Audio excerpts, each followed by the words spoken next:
Enter Captain N, a smooth-talking, basketball-loving teenager from around the way. Captain N wasn't just any teenager, he had a knack for making friends wherever he went.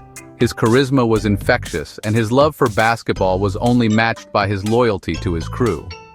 Whether he was shooting hoops at the local court or just hanging out in the neighborhood, Captain N was the glue that held everyone together. He had a way of making everyone feel like they belonged, and his confident smile could light up even the gloomiest of days. He was cool, he was confident, and he was about to be 100, 200, 300, 400, 500, 600, 900's best friend.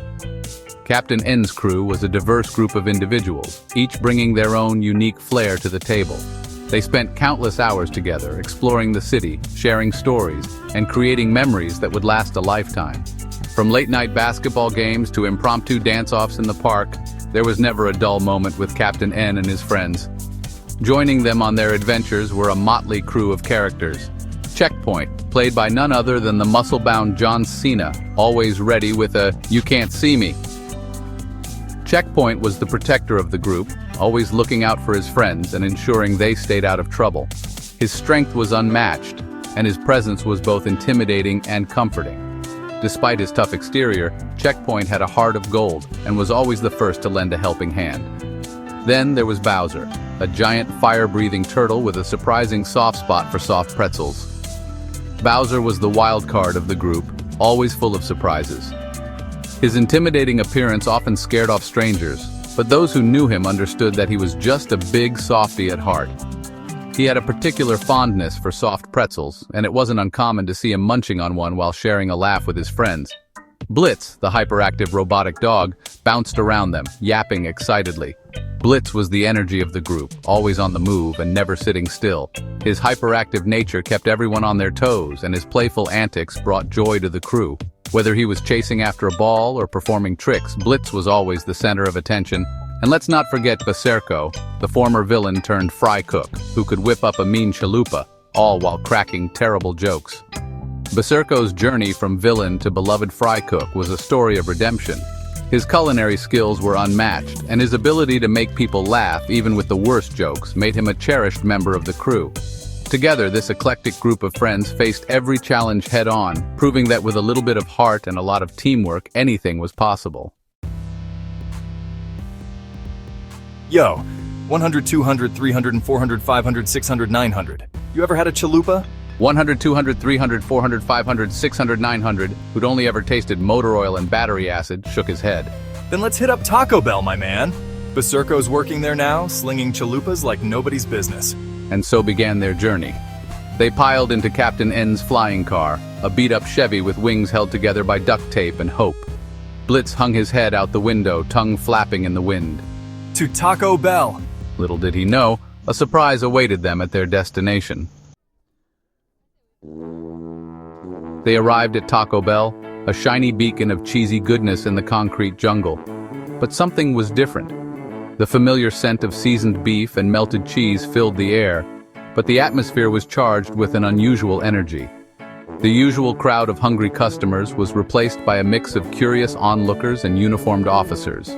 The building itself seemed to pulse with a strange, almost electric vibe.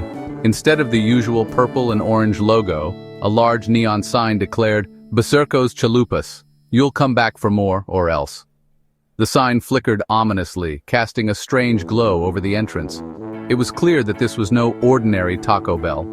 The transformation was complete, and Berserko's unique touch was evident in every detail. "Welcome to Berserko's Law Enforcement Luncheon," the voice boomed through a loudspeaker, echoing off the nearby buildings. Officers and civilians alike turned their heads, drawn by the promise of something extraordinary. The outdoor kitchen was bustling with activity, chefs in uniform working tirelessly to prepare the day's special. "I'm Berserko. Let's go to Taco Bell. I'm hungry. Chalupas to give to all the cops. I'm a cop. I like you all. Here is my badge and here is your chalupa. Taco Bell, here we come. In Berserko, I'm hungry. Today's special, justice with a side of sour cream." The menu was a playful nod to the law enforcement theme, with dishes like Patrolman's Burrito and Detective's Delight. Each plate was meticulously crafted, topped with a generous dollop of sour cream. The crowd watched in anticipation as the first orders were served. "Berserko, you're a cop now." The question hung in the air. a mix of disbelief and amusement. The person speaking couldn't hide their surprise, eyes wide as they took in Baserko's new look. It was a sight to behold, the once rogue chef now donning a badge and uniform. That's Officer Baserko to you, punk. Baserko's voice was firm, but there was a twinkle in his eye. He pointed a finger, a playful smirk on his face. It was clear that while his role had changed, his personality remained as vibrant as ever. I'm Baserko. Let's go to Taco Bell. I'm gonna make you cops some chalupas. My treat, I'm Baserko. And chalupa for alls of ya. Big Boss said I can be a cop and Big Boss wants some chalupas too. Let's go to Taco Bell right away. I'm Baserko. Feed your wild side, Taco Bell. I decided to fight crime the only way I know how, with delicious cheesy goodness. Baserko's passion for food was evident in every word. He moved with confidence, flipping ingredients with ease and presenting each dish with a flourish. The crowd couldn't help but be captivated by his enthusiasm. Baserko, now sporting a police uniform 2 sizes too small, was manning the kitchen. The uniform clung to him, emphasizing his larger-than-life presence. He moved with a purpose, every action deliberate and precise. It was clear that he was in his element, even in this new role. He flipped a chalupa shell in the air, caught it with his teeth, and grinned. The crowd erupted in cheers, amazed by his skill and showmanship. Baserko's grin was infectious, spreading through the crowd like wildfire. It was a moment of pure joy, a testament to his unique blend of culinary talent and charisma. Baserko got to work, assembling a mountain of chalupas with lightning speed. He slapped meat, cheese, and lettuce onto the shells, humming a jaunty tune. 1 chalupa for the strong man, 1 for the shell-shocked turtle, and 1 for the robodog who's a very good boy. Yes, he is. These are amazing, Baserko. Of course they are. I'm Baserko. I love the cops. I'm a cop. Let's go to Taco Bell. I'm gonna make a chalupa for each one of you. Because it's like you so much. Big Boss said I could. I'm hungry. I'm Baserko. Time for some tacos. They're made with love, justice, and a dash of Baserko's secret ingredient. Don't tell anyone it's just extra hot sauce.